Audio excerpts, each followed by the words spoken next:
Over the past several years, many public figures have gotten themselves into hot water for saying racist things.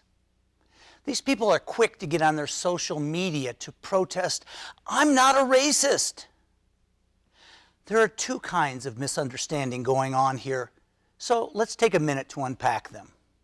First of all, most people are decent folks and not swastika-tattooed, card-carrying members of the KKK.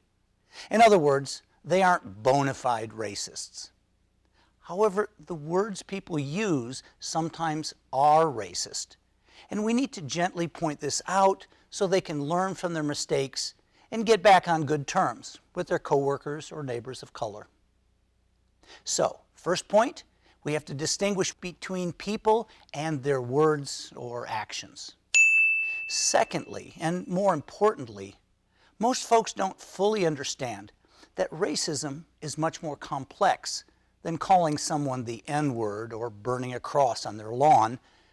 There are actually 4 levels of racism that we need to understand if we are to live in a racially diverse world. The first level of racism is internalized racism. It's the most basic kind because it exists inside an individual in terms of racialized biases, prejudices, and stereotypes. These are negative feelings, and they're not outwardly visible, but they may influence a person's decisions about whom to hire for a job opening, for example. The second example of racism is interpersonal racism. It happens between 2 or more people.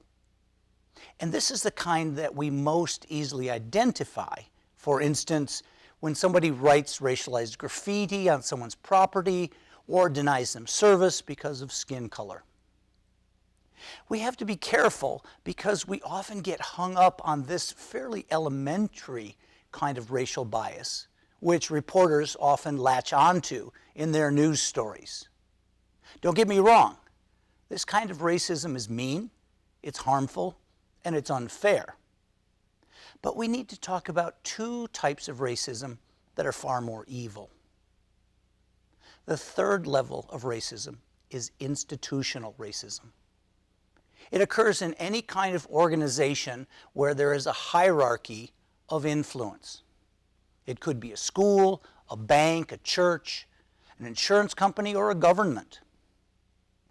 Whenever people in power make up policies that discriminate against people based on race, they limit those persons' opportunities. For example, a company could institute an HR policy about appropriate hairstyles in the office and disallow employees from wearing afros or dreadlocks. Of course, the only workers affected by this rule are African Americans. More pernicious is an insurance company policy that charges higher insurance rates for some neighborhoods based on racial makeup.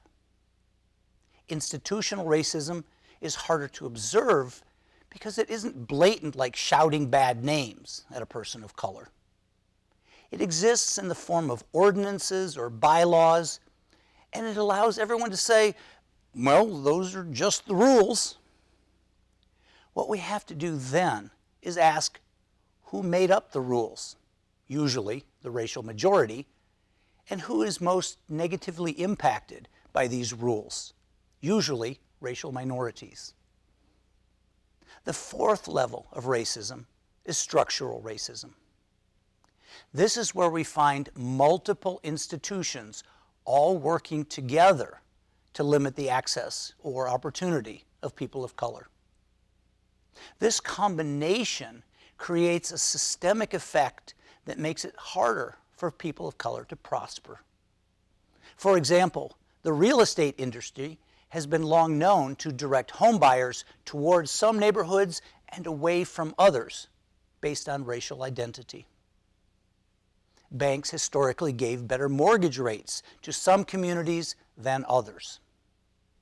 Governments decide where to place bus routes, which have the potential to enhance or limit access to shopping and employment for people without personal vehicles. Similarly, local governments decide on boundaries for school districts, teacher allocation, funding and other resource allocation, class sizes, and more. If one institution represents a wire that restricts opportunity for some racial groups, then a whole network of wires can create an effect of totally enclosing people within a structure like a birdcage, from which there is no freedom to escape. When we talk about one-on-one racism, it is easy to see. We can point our finger and say, hey, that's not right. But when institutions create unfair policies and practices, we tend not to notice. And when institutions overlap to create full-blown systemic discrimination, we tend to just shrug and say, that's the way things are.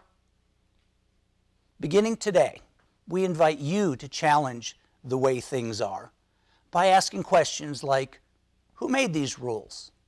Are they fair to everyone, or is someone left out? By having a deeper understanding of racism in society, we can all begin to build a more equitable community for all. Work more quickly than their tongues, speakers are always looking for ways. Like I said, because of how I grew up,